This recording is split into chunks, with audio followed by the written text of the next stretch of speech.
сегашни. Продължаваме напред с Антоанета Цонева, която е председател на Института за развитие на публичната среда. Гостувала си ми много пъти, когато говорихме за избори.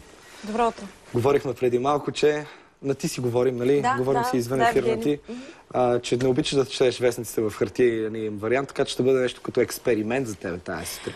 Да, не че не обичам, просто ги чета в интернет и се информирам от социалните мрежи, обаче и това си едно много приятно старомодно занимание. Правя го в събота и неделя. Аз го правя всеки ден. Аз на хартия имам предвид. Да, аз на хартия всеки ден. Да седне с кафето и спокойно да Добре, като ги прегледа, какво ти направи впечатление? Да започнем. Нямах много време. Това, което ми направи впечатление е интервюто на Умберто Еко в Труд. Той казва много интересно нещо за езиците.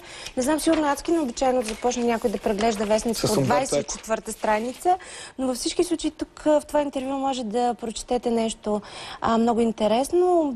Умберто Еко казва, че благодарение на лъжите създаваме възможни паралелни светове. За да разбереш дали едно нещо е език или не, трябва да видиш дали става за лъжене. Ако става, значи език.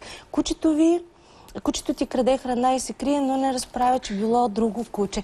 Всъщност става въпрос за мистификациите, лъжите, фалшификациите, дори за Wikileaks. Само да ти кажа, че понякога кучета се правят на луди. И разправят, че не са били, че не са им свършили те табеля. Но във всички случаи не лъжат или поне не, когато премълчават, просто премълчават. И тук виждам на първа страница драмата с депутатите, които ходят със своята зестра напред-назад по парламентарните групи. Като човек, който наистина се занимава, разбира от избори начина, по който се правят, най-малко пъти си анализирала случващото се по време на избори. Това, което във всички случаи е неприемливо. Аз си спомням интервюто, което ти направи миналата седмица с един от тези депутати, Камен Петков, от бивш депутат от Атака. Той се посвети в един драматичен разказ за това как обикалял със своята субсидия по всички парламентарни групи.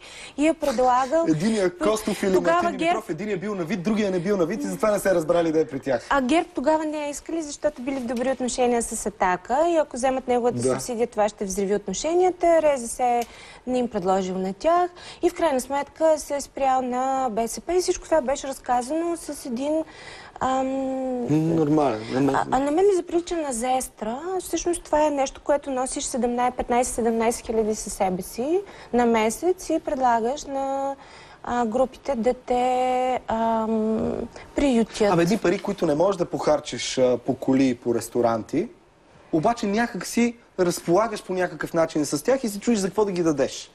Това е неприемливо, защото тези средства се дават за развитие на политическа дейност, за писане на законопроекти, за оценка на въздействието на нормативни актове, за сътрудници. Те не се ли дават за партийна дейност? Тези? И за партийна дейност, за водене на политически обучения,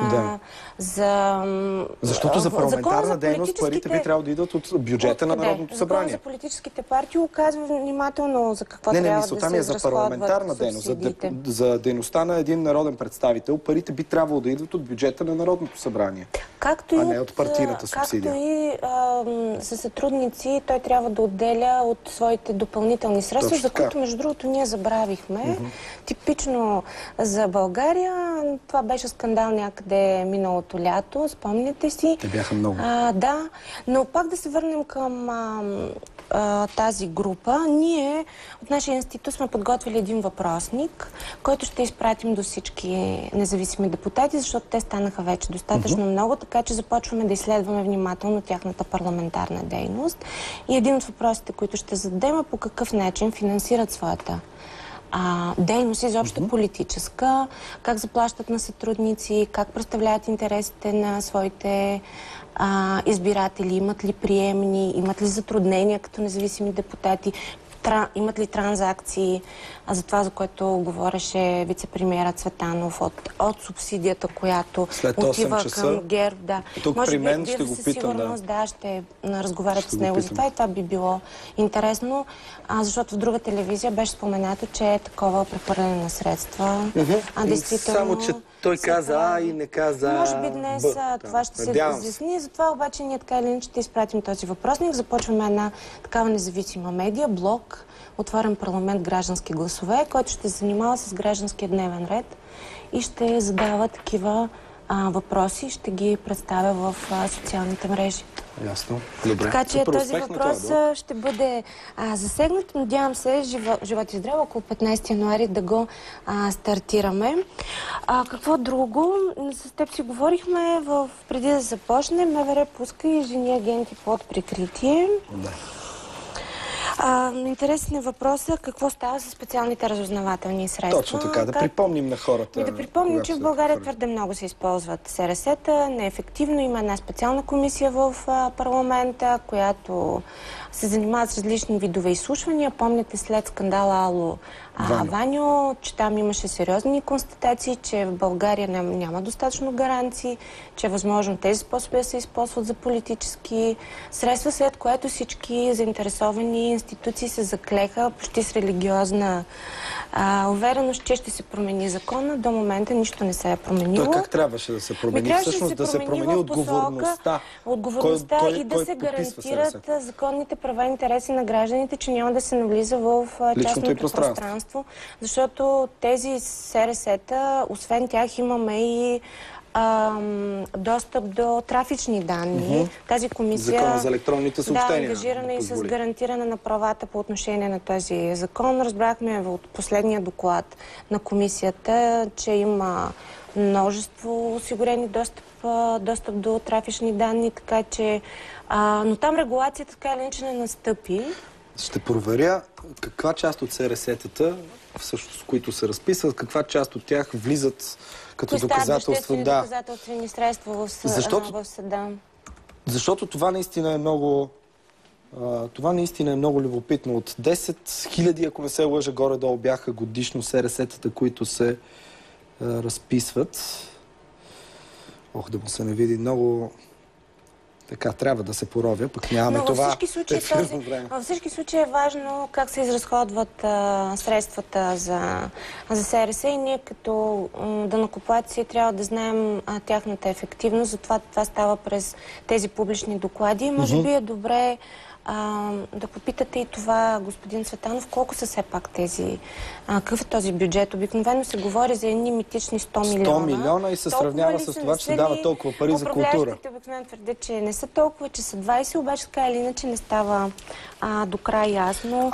Само да кажем защо заговорихме за СРС-тата. Защото според заместник директора на ГДБОП 80% е успеваемостта тогава, когато се внедрят агенти под прикритие в организирана престъпна група.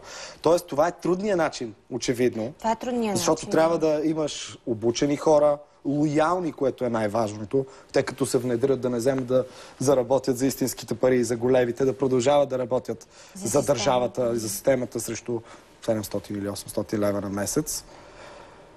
Това е трудният начин, при който успеваемостта, по неговите думи, е 80%.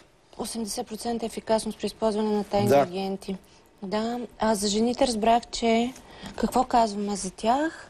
Родните антимафиоти използват и жени агенти под прикритие в операциите срещу престъпния свят, съобщи заместник-председателя на ГДБОП Валентин Трифонов. По думите му, те работят не по-зле от мъжете. Не знам защо изобщо се подлага под съмнение, че жените могат да работят еднакво добре заедно с мъжете. Така че, нали, това изказване някакси има и такова внушение. Сексистски момент. Да. Какво имаме още в челата? Република. Премиерът инспектира спецсъда. Да, значи днес в премиерът и министъра на правосъдието ще посетят спецсъда, спецпрокуратурата. Който работи от една седмица. Да, който, доколкото разбрах, първото дело ще бъде срещу един от братята Маргин. Ето тук пише, проверка на специализирания съд ще направи премиерът Борисов. Специализирания съд обект ли е по някакъв начин на вашата работа? Институт за развитие на публичната среда? Ние се занимаваме устойчиво с мониторинг върху дейността на Висшия съдебен съвет и до толкова доколкото подбора на магистрати, включително и за специализирания съд има връзка с това. За нас е интерес. Още повече, че ние сме част от организациите, които атакуваха избора на инспектори от парламента по този за нас непрозрачен начин и 12 неправителствени организации дадоха предложение по какъв начин да се промени процедурата. И се надяваме избора вече на новия Висш съдебен съвет, който ще се проведе през октомври месец, да стане по един прозрачен и демократичен начин. Започна диалог с Министерството на правосъдието и с парламента. Съюза на съдиите ще подготви промени в Закона за съдебната власт, които ще бъдат подложени на широко обсъждане. Така че интересуваме от това, което наблюдавахте в вашия институт за изграждането на специализирания съд, за подбора на съдии и прокурори, които да работят там. Аз като чуя спецсъд и си представям, че освен изключително специална сграда на ДАНС, бившата сграда, вътре трябва да работят и най-добрите магистрати в цяла България, нали така? За да могат да отсъждат бързо, ефективно и честно, би трябвало да са най-добрите. В същото време се издъниха повече от половината на изпита. През септември имаше изпит за назначаване на съдии и прокурори в този съд. Защо? Толкова желащи. Нека да видим как ще стартира работата, каква ще бъде успеваемостта на този съд. Знаете, че покрай неговото основаване правозащитници имаха множество забележки. Необходимо ли е да има такава специализирана институция? Предстои да видим. Така че след днешната инспекция и стартирането на работата от 1 януари ще дадем възможност сега чиновници ще получават стимул да работят още по-бавно и още по-скъпо. Това е отчаиващо. Само, че да те върна към първа страница. Любопитно ми е мнението ти по това заглавие. Скандалните договори. Четох вчера в Медиапул. Имаше много интересни много интересен анализ.